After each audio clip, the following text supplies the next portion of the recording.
নিয়েছি, এটা আমি আলুর ভুজিয়া করব সর্ষে দিয়ে, সর্ষে বাটা দিয়ে আলুর ভুজিয়া করব। তো আলুগুলো ছিলকাগুলো তুলে নিচ্ছি। সাইডে 4টে আলু ছিলকা তুলে নিয়েছি। এখন আমি কেটে নেবো আলুগুলো।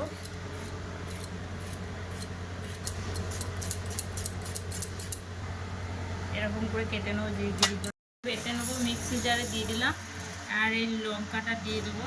এখন আমি এটা জল দিয়ে বেটে নেবো।